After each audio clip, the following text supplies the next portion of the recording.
Bonsoir, bonsoir, bonjour, c'est Congo News 24. Bande Konanga, comme toujours avant de commencer notre émission, nous disons merci à Dieu, nous disons merci à nos chers abonnés et téléspectateurs qui nous suivent partout dans le monde et en RDC. Bande Konanga, soyez les bienvenus. À la une, on va commencer cette émission Bande Konanga avec Vital Kamerhe. Procès de 100 jours, Vital Kamerhe a quitté. Wana premier point bandeko. Et puis, na deuxième, kaka na point, maintenant tokolo baba secret dévoilé. Conclave de Nairobi, Seketi Tshisekedi a dit à Kagame. Boko yoka ba secret, oyo fachi alobi na Kagame. Zaya ko yinda, et si yindi n'émission oyo. Deuxième point, chers téléspectateurs. Bandeko awa makamboyo kaka e yindi Kagame do omir. 1 milliard de dollars pour moderniser les phares d'ici. Et zaya koyinda et si e yindi bandeko nangai. Et puis, on va parler sur ingénieur ya phare d'ici. Oyo bazaki entraîné dans l'américain. Alors, formation ici. Alors, bande konanga tozala connecté, peut-être développer mon émission. Alors, bande konanga, premier point, toko divisango en deux parties. On va commencer d'abord avec Vital Kamerhe avant toyana oye yindi, secret ya conclave, ma solo ezalaki na kati en kuku, ma solo ebimi bande konanga. Eza so mon émission. Alors, mais, pona kobanda to yebisa ba abonné eti lelo vraiment moito le kalave ate parce Kamerhe sali pena mwa mubula ko sakanate. Alors to pona lelo to kusala ka système na biso to sala ka bolimbisa parce que to bana déjà l'air nyoso na zoleka. Alors lelo to zumwa panne technique. Alors commençons l'émission bande konanga avec Vital Kamerhe. Procès de 100 jours. Bandeko, batebele ba yeba na bon. Que Kamerhe, makambo nyonso ba kopese salamaki makamtu ese samaki ba kotika na ngoi. Kamerhe a quitté. Botala, état de droit na biso ndingi komi. Bandeko eza somo. La cour d'appel de Kinshasa Gombe a quitté le jeudi 23 juin Vital Kamerhe. Dans le dossier de 100 jours, le verdict en appel dans l'affaire mettant en cause l'ancien directeur du cabinet et ses co-accusés a été rendu public après plusieurs reports. Alors, avocat n'a eu confirmé et je confirme que notre client Kamerhe a été acquitté par la cour d'appel de Kinshasa Gombe. Les infractions de détournement ont été déclarées non établies en fait comme en droit par la dite cour. Makambo oyo babone baloba ke makambo na nyonso ezaka po Kamerhe comme homme libre. Botala état de droit na biso.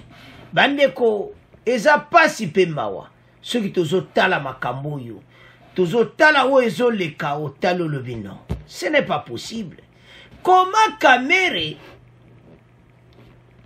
d'abord la liberté provisoire makambo yo alors bandeko ezo sala soni pemawa mais soko zotala makambo bandeko okomona clairement que makambo kwa mulili eza na kati. Alors donc eza confirmé que Kamerhe aza acquitté par la cour d'appel.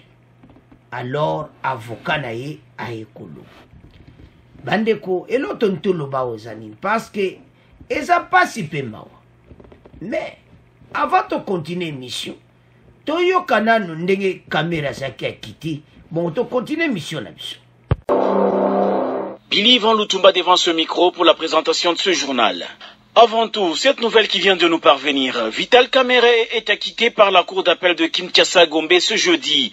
Selon un de ses avocats qui confirme l'information, le président de l'UNC a été renvoyé de fin de poursuite, donc blanchi dans l'affaire du détournement présumé des fonds alloués au programme d'urgence des 100 jours du président de la République. L'audience qui était prévue pour demain vendredi s'est transformée en une communication de l'arrêt de la cour aux parties au procès sans extrait de rôle. On écoute Maître Pouloussi Eka Hugues qui confirme cet acquittement au micro de Jeff Ngoy. Oui, je confirme que notre client, M. Kamerhe, a été acquitté par la Cour d'appel de Kinshasa-Gombe. Donc les infractions de détournement et de corruption mises à sa charge ont été déclarées non établies en fait comme en droit par la dite Cour. Donc je confirme l'information. Nous avons essayé de joindre les avocats de la partie civile sans succès. Mais le greffe pénal de la Cour d'appel de la Gombe a également confirmé cet acquittement après quelques tâtonnements. Nord Kivu. Alors, bandeko nanga tolandi biso nyonso. Boyoka bandeko, problème ya justice na biso. Ezo sala mawa. Komona koma makamba Kamerhe ndenge leki. Bandeko oyoka ke justice na biso eza na problème sérieux. Kamerhe aza acquitté. Blanchissement de capitaux. Makambu nyonso balobaki. Donc, soko zo talango, au mona clairement que makambo eza clair. Alors, bandeko, situation eza pena mobulu na justice na biso. Ndenge to landi wana, avocat naza dans la joie. Kamerhe abimi. Mais ba Congolais ba yebi ke Kamerhe a détournaki. Bande kwa yense ne yuke boza d'accord ti mais eye bani nango. Problème ezawana et en des situations à justice na biso. Faut pas lukaneni justice ou meka ko changer. Ce n'est pas comme ça, to ko continuer boiti. Alors, ezo senga que vraiment justice na biso bama yuya ba makambo to esila. État de droit et bon parce que zéro basé sur la confiance dans ngoti. Soki bazo tala na makambo elikaki ya Kamerhe. Ba yo mona ke batango nyonso a Kamerhe makambo ba bimi libanda. Andeko notre pays a un problème sérieux et l'autre te ça va Congolais. To condamna la mingi ka ba konzi tout ça mais problème ezawana. Ministre de la justice. Il faut aluka abongi sa justice oyo. Justice na biso ba manœuvre leki na ndenga mukiti. Okomona vraiment que ezo sala soni pe mawa. Mboko tozo kena mundeni. Bandiko botala problème. Eza problème oko osaka na ngote. Makambo ebele mweba loba oza te za na batu mususu. Makambo mususu wa bandiko otanga dongo yoki na mawa. Mais Kamerhe aza libre. Ba preuve oyo to balobaki sikoyo esalaka bien te. Donc il faut qu'on condamne le gouvernement côté wana. Justice, il faut ça la moussa naïe. Ce qui ministre la justice a zokokanete pour kaka ba liberté provisoire. Ba kaka Kamerhe te, il y a plusieurs cas.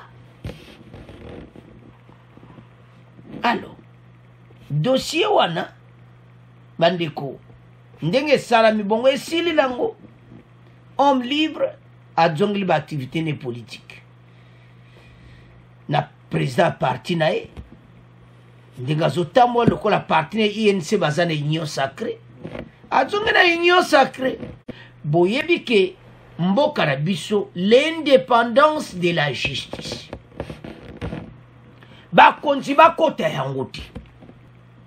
Alors botala epai tozokende mais toujours ça va Congolais to perdre espoir te na justice to pesa akaba commentaire. Alors bandeko nanga wana ezaki po ya justice mena toleka na oyo ebomi mboka kaka na point oyo secret dévoilé bandeko conclave de Nairobi ce que Tshisekedi a dit à Kagame. bandeko tango boko yoka eza somo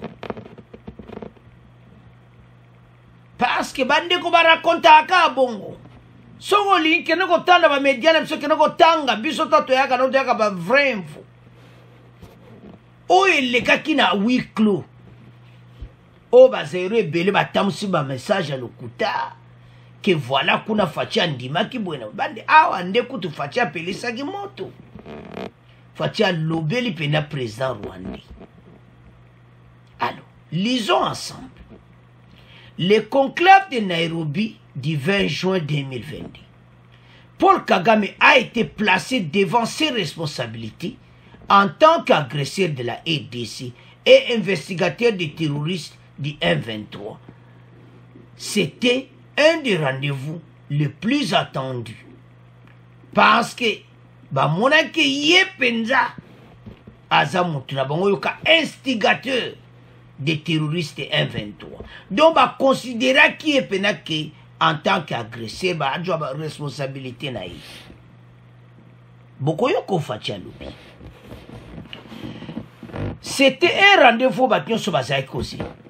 Depuis plusieurs jours, le pays vit sous une nouvelle agression rwandaise, à peine cachée derrière prétendus rebelles M23. Félix Tshisekedi n'a pas hésité à condamner ouvertement Kigali, était donc attendu en tournant tant Kinshasa qu'à l'étranger. Selon des sources diplomatiques, sources diplomatiques, bazalaki wananaki na Nairobi. Cette rencontre a aussitôt débuté sur une atmosphère tendue. Balobi l'air kake bandi. Fatina Kagame tishishin bandi. Preza Kenabi non, malembi. Malembi babi ba umelaki.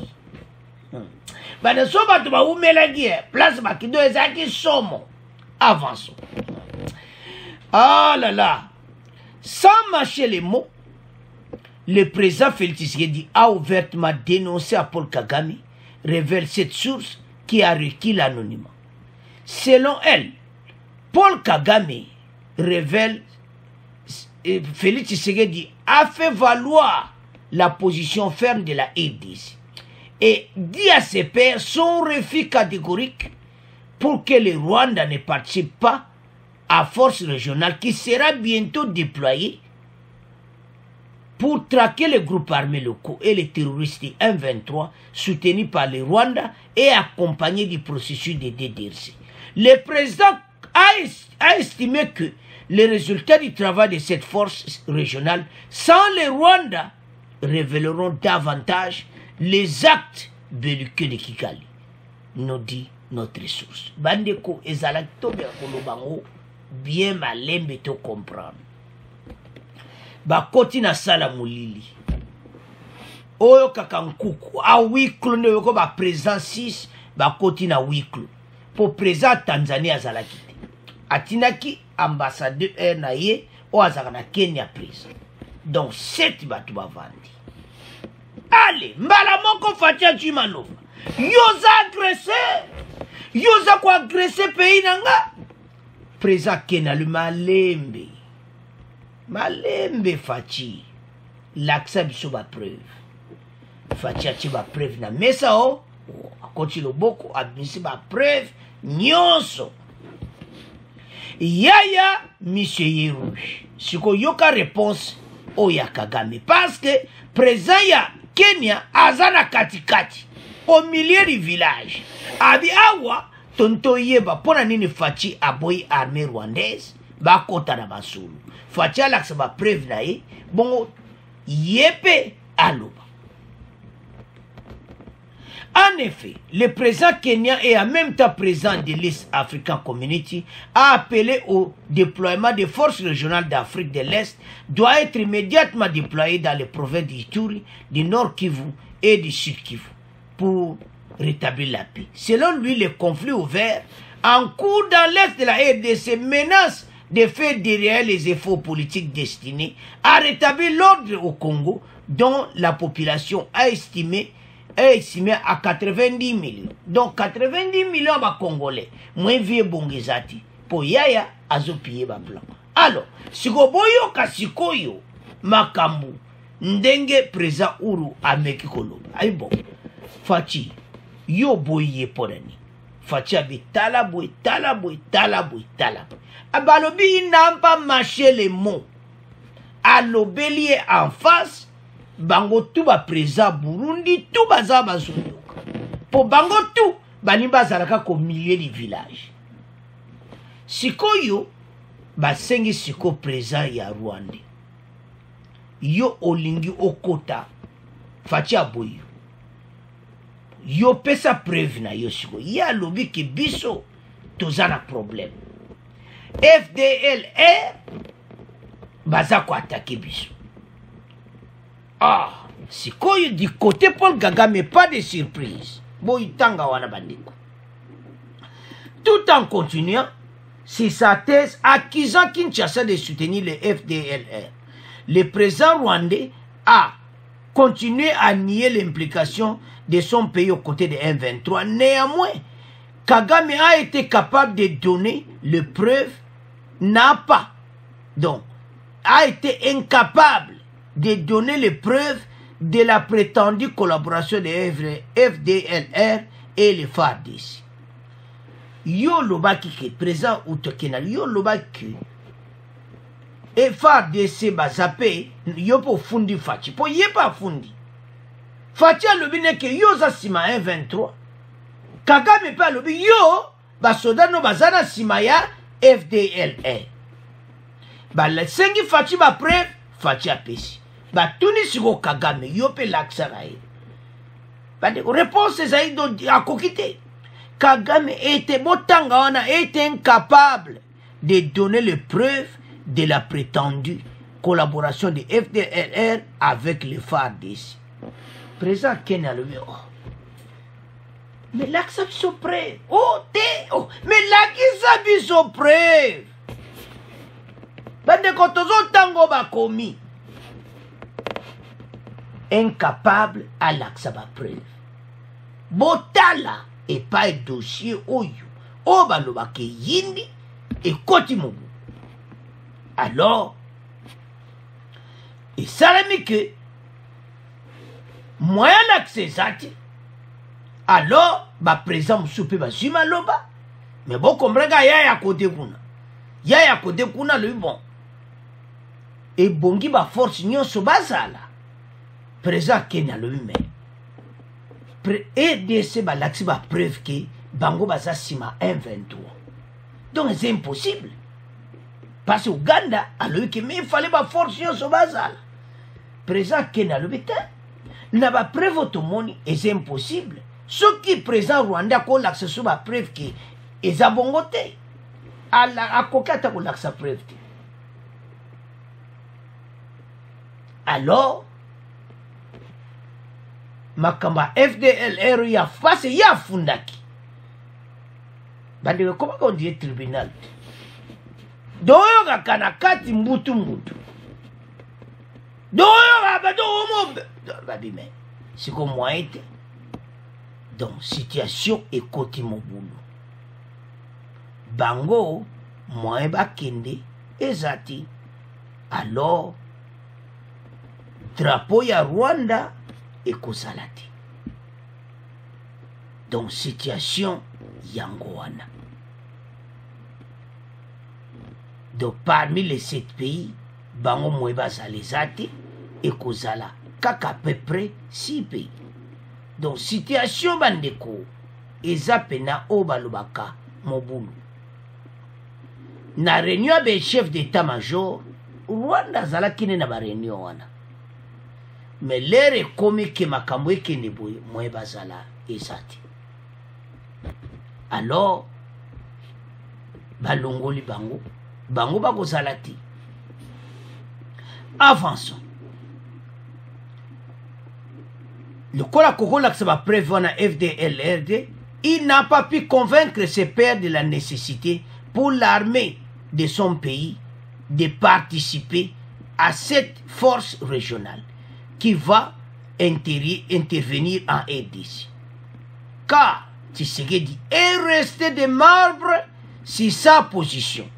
et il est prêt à y transiguer. Bien plus, il a exigé que Kagame retire ses troupes sans condition, nous révèle autre chose. Alors il faut a retiré ba soda na ye pour ba prévango, a retiré bango ba bima na RDC. Siko bandeko to tangi biso nyonso. Botala biso makamoto lobaka. Oso mona teke mawatro. Situation donc oyo kaka ke mobulu. Moi bango bazale zati. Bando kia Congo siko bolandi très bien. Parce que makambo bande kozo sala pasi na ndenga mukiti. Komona koma batoyo ba koti na mboka na biso ba tie mobulu mais bazo tia pe oyo kaka mutu makasi. Non. Avançons. Sikoyo na ndenge mler basoli esili wana bango tu siko ba komi siko ya délibération oyo président na président loba ba président batika nyonso abite biso moni ba preuve mais Rwanda la tiso preuve te ya FDLR au FARDC bazo coopérer na FDLR ya l'action ngote parce que soko fundi fo l'action preuve fatia l'action ba preuve ya lobiote za bongo boy na boy allez président Uganda lobio il fallait que ba force yesko azotia abo mamoto il fallait que ba force nyonso ezala fatia bin non c'est bien écrit yango wana botanga faci catégoriquement a dit à ses pairs son refus catégorique pour que le Rwanda ne participe pas à la force régionale qui sera bientôt déployée. Pour Moko, sur la talimbo cannabis congolais, nous avons un problème sérieux. Donc, partout, baza kondimata tangi na kotanga na ba media na biso nyonso Kinshasa oyebani oyo batu nyonso bayebi ke balo makamba solo batangi na bango bayebi ke eza bongo mais bayeka na émission ko manipuler la population bade ototika ko manipuler batu ko non totika ko manipuler batu. Fallait donc le bango en face bon mon apengande na za ko lobango parce que les autres zaki pan bolimbis to zongo ndira système à liboso mais weekend ma camion se zonga na to zonga le sulai bande ko bato yo makamba sali donc bande ko na biso ba congolais to zo teka mboka ya ko lo makamba be contre mboka na yo. Et Pelé pena bazoloba non fachi ateki mboka Rwanda zana kati bazokosa Rwanda zati sikoyo ba mususu ba comprendre que Rwanda zati mais là yoka siko message tamboli makasi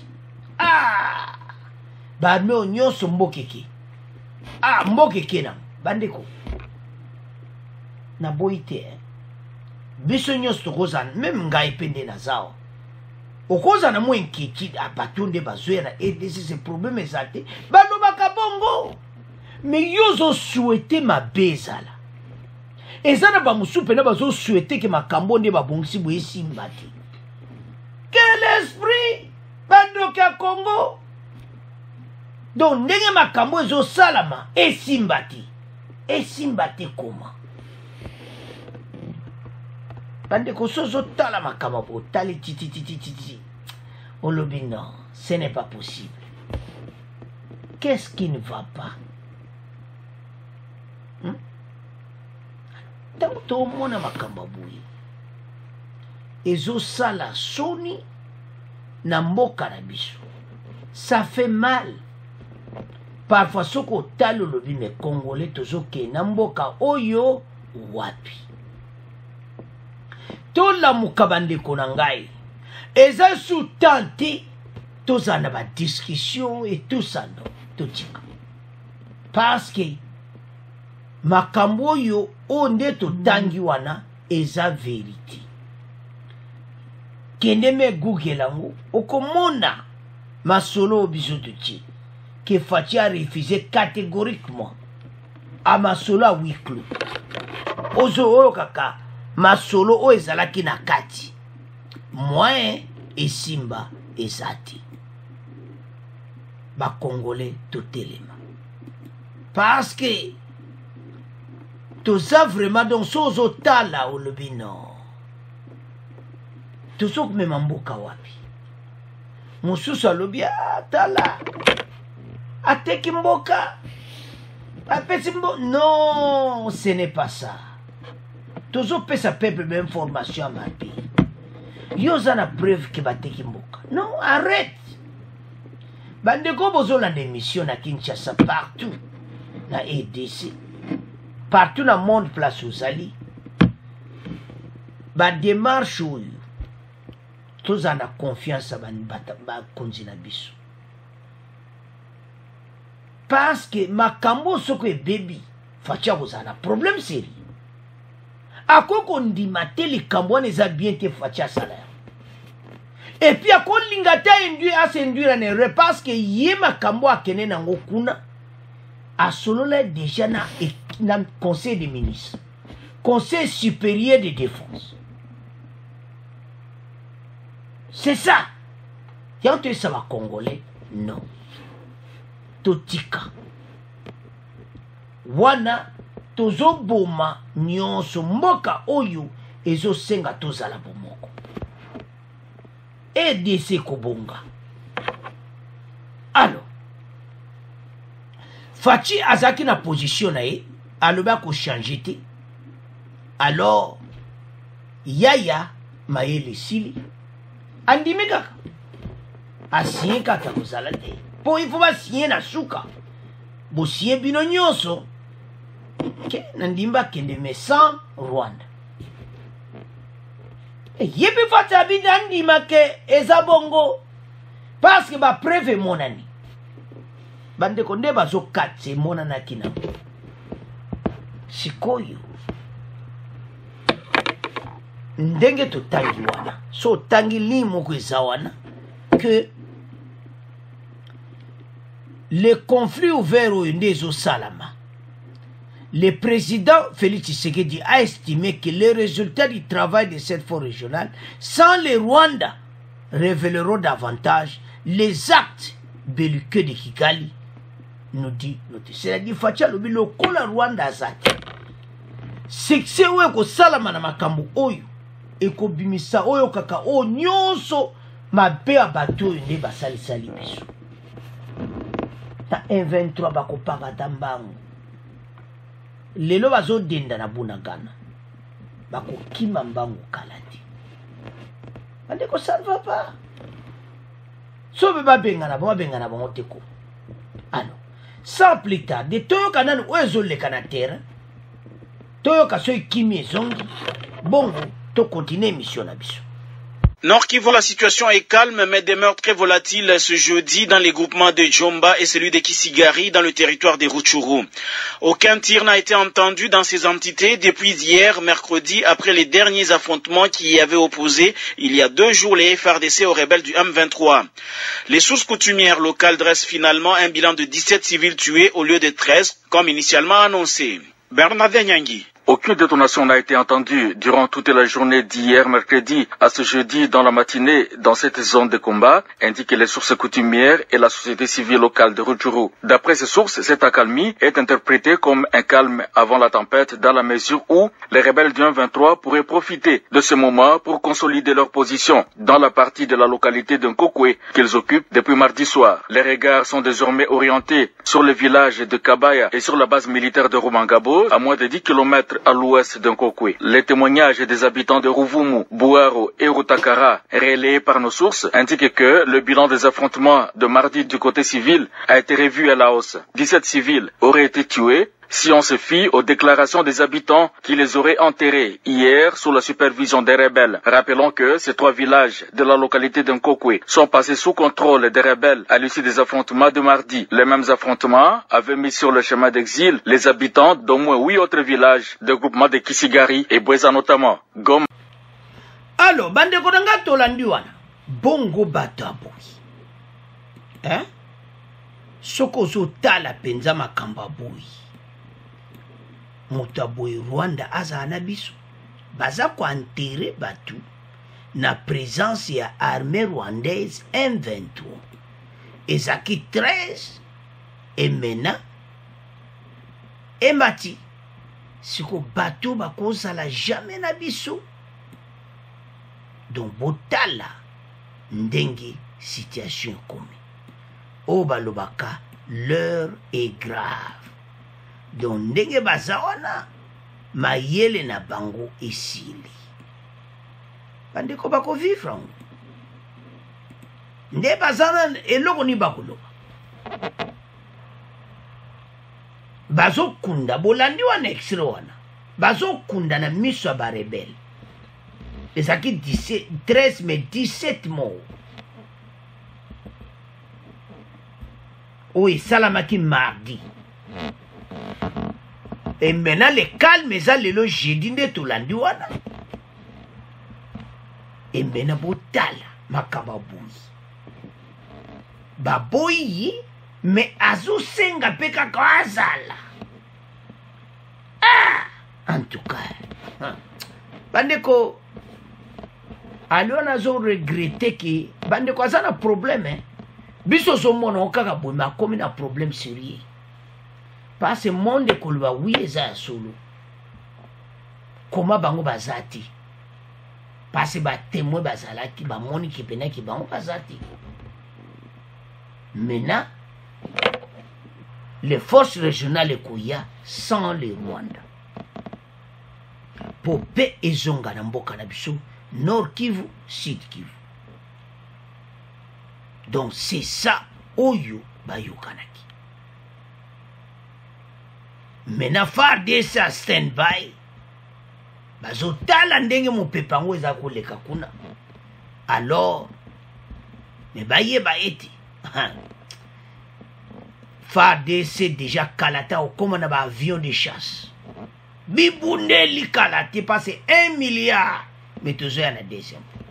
Alors mena bandeko tolandi biso nyonso sikoyo nde tolandi wana M23 armée bazo bundakaka badi su village moko moke wana nde tolandi FARDC atiki bango village wana.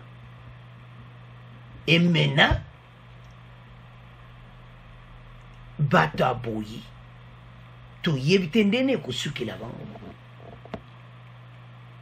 akozala mal vu et peut-être masolo nekosila parce que Fachi penda abimisi na poisse bandeko toza na président aza mayele ayebi comment oyo kaka ndenge aza wana ko aza président Rwanda aza piégé na ndenge mokete mayele sili parce que tout est monani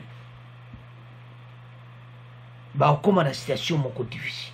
Alors bandeko nanga c'est à ce point tokomotika premier point tokomokena deuxième point oyo yindi 1 milliard babimisi na mwaka mama solo mboka. Alors bandeko nanga tokomi na deuxième point na biso e yindi Kagame 2000 $1 milliard pour moderniser les FARDC. Bandeko za somo nouvelle panzani partout na Kinshasa. Fachi alobi 1 milliard chaque année. Chaque année 1 milliard $. Siko soko alobi chaque année kozandeni parce que to tsheli un exemple wana. Yangola. L'Angola modernise son matériel militaire pour 1 milliard $. L'Angola achète 18 nouveaux avions de combat Sukhoi. Donc 1 milliard à Angola basoma qui 18 avions de chasse. Kenomeka. Bisoto comme na force wana. Un jour, Rwanda ko regretter. biso za grand pays yaza mwa pays moke mais azotia mutu na biso.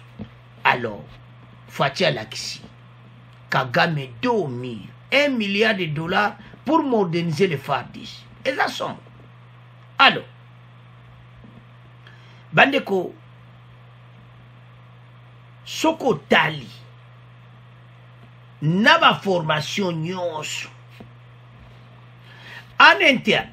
La détermination de Tshisekedi est sans faille. Il faut renforcer les forces armées de la République démocratique du Congo, explique une source gouvernementale. Par ailleurs, à Kinshasa, continue mobiliser pour mieux équiper les FARDC. Lors de la réunion du Conseil supérieur de la défense et au Conseil des ministres ce vendredi dernier, le président Félix Tshisekedi a chargé le gouvernement de mobiliser des moyens requis pour permettre à l'armée de mieux faire son travail. Wanana na Conseil des ministres a ebsayi bango que ba aider armée mbongo makambo nyonso po basala travail malam. Deuxièmement, na Conseil militaire siko. Ainsi, un budget programme d'1 milliard de dollars américains par an sera bientôt aligné pour moderniser les FARDC, l'équiper et former les militaires, d'une source du ministère congolais de la Défense.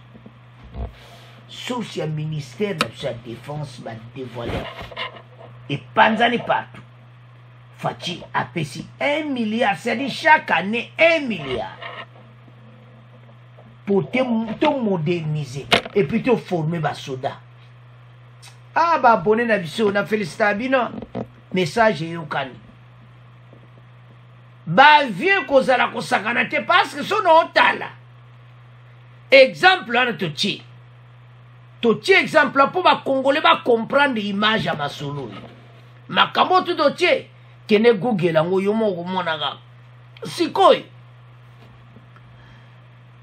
Un budget de 1 milliard, alors que Angola a changé qui armée na 1 milliard, et puis a sombi en plus 18 nouveaux avions de combat Sukhoi.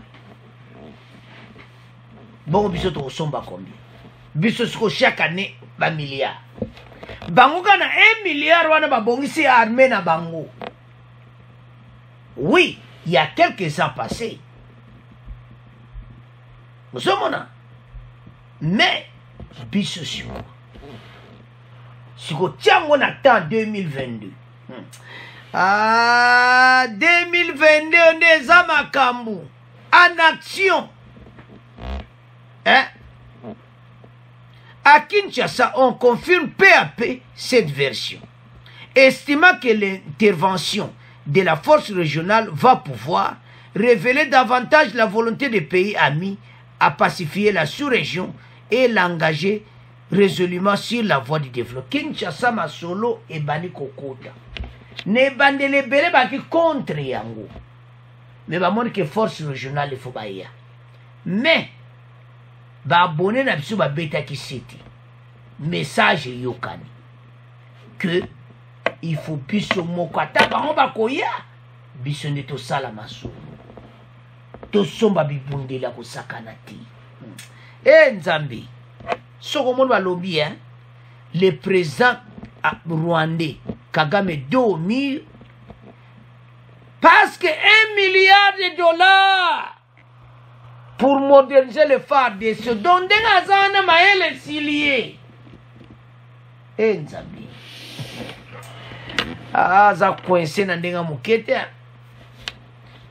oyebi président rwandais ko gouvernement rwandais ba yibika ki EDC azana lati EDC bazampiaka te ebisa ibino ki mbongo ezokota na banka osakana te meloni toza okoka te bambargo ezomona clairement masolo embargo esi. Nzambe bakongolais message yokani. Fachi a déclaré à lobby 1 milliard de dollars pe bandimi yango. Ministre de la Défense a publié yango. sikoyo tokoma na point oyo bakongole balobaka batala bandoki ya Congo baya lisusu to bayibi bambongo mosusu bibundeli wana président bakongole bazosenga ete biloko wana yo moko basombi yo moko moni yango eye basali defi batutu bamoni toboyi batu baya o badetourne mbongo akosoma minduki no c'est ça mboka ezongisima me toyebi te na lero te alingi ete oyoki masolo place oza alingi ete oyoki masolo te abi nayoki oyoki nayoki alingi ete deja ayoki miso alingi ete ekomi wapi na ministère ya défense alingi ete aya na kaye na ye wana na bastilo na ye misikale aovanda nga abwabio avion wana combien oboye bo batanki wana combien obo behélicoptère coûte combien obo mais oyebi ke présent 1 milliard bongo wana ya combien d'avions oh 7 avions oh 5 avions bon combien de hélicoptères obo passe to pesi exemple wana sokozala tembe Google okomone kobi l'Angola a modernisé son armée avec 1 milliard de dollars a modernisé yango bilo monsieur ezalaki abongisi yango siko abakisi baavion bitumba et puis na kati ya 1 milliard de dollars asomi 18 avions eza ya koyinda esi eyindi bo biso tokosomba kuna meeting aérien omonde kozala yango wana ndenge bibundeli wana ekozala ebele batunaki meeting aérien yango esalabaka bo te omona ngo te mais ifo masolo pene ezala bien te ntango ekoki te sikoyo biso tozosomba ya biso Angola ayaki na baavion na ye mais sikoyo biso tozosomba ya biso eleo toyesa bakongolesa nini ke tozala na confiance le gouvernement tozala nango bazopréparé makambo ebele tokozonga na makambo ya minduki après tokenda na se wana pense Fatia Lobibo que pour moderniser les FARDC na 1 milliard équiper et former les militaires basala pe formation ya ba militaire asika ba jeune bakota na armée nzambe na ngai mukolango ba jeune bakokota na armée na ndenga muketi salaire bo bongsala mo vrai salaire ba jeune tu as 18 ans 25 ans na kati ya armée ba voisin mayele si la bango parce que eyindi na ndenga muketi basa omona biso ka ndenge wana nzoka nde biso mpe tozala bibundeli voilà les problèmes bandeko yango toyesa ndeko place ozali mboka oyo RDC tozala nyonso c'est parce que gouvernement actuel baye kokuta mboka esi ekufa eza facile te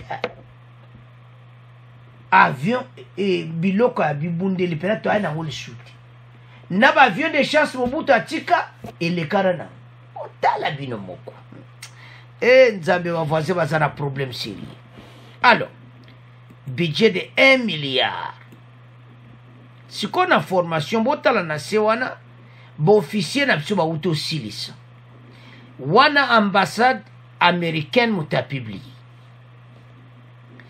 L'ingénieur est l'un des piliers de l'accord coopération en matière de sécurité entre les États-Unis et la RDC. Nos programmes militaires continuent à se développer dans le cadre alors des partenariats, alors que nous continuons à soutenir les FARDC. Wana tweet et ambassade américaine était ingénieur bauti ko silisa ba pesi bango ba diplôme ba silisi na formation ya ingénieur na kati ya armée bande ko ndo mona armée ko seza moderniser ingénieur baza informaticien baza ba tudongo zoka na kati ya bitumba parce biloko ebele koma informatiser ba kilométrage oyo bombo ane kokende informatique et koko préciser exactement place que nous kokoye. Alors bazo former ben ingénieur na ba américain bo wana bozo mona ba auto silis ba kangi ba photo bango tout na ba formateur américain.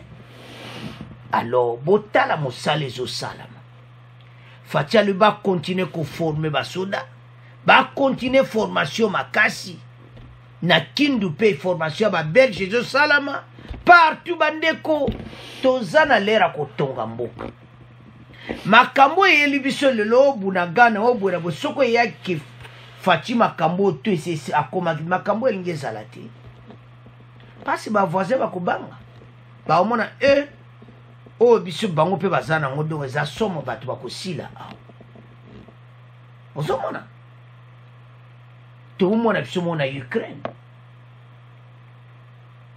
Alors biso sikoyo totia motema na biso moko gouvernement asali bien ke babimisa mbongo basomba ba arme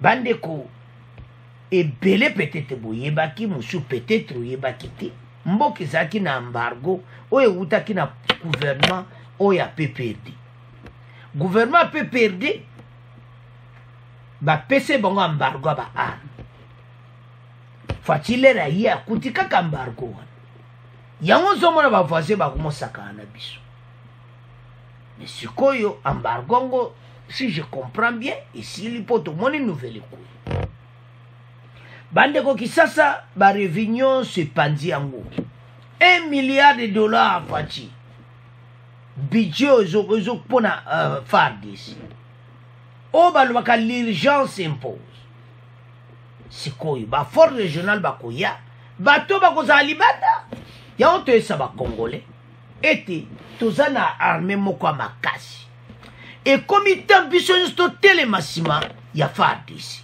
mpo tolonga bato tala tolanda na extrait wana bakomi na bunagana bakomi na village wa mosusu barebele soutenu par l'armée rwandaise et maintenant Kagame au dos au mur parce que Faci 1 milliard de dollars. Donc nouvelle c'est que tamboli côté kuna.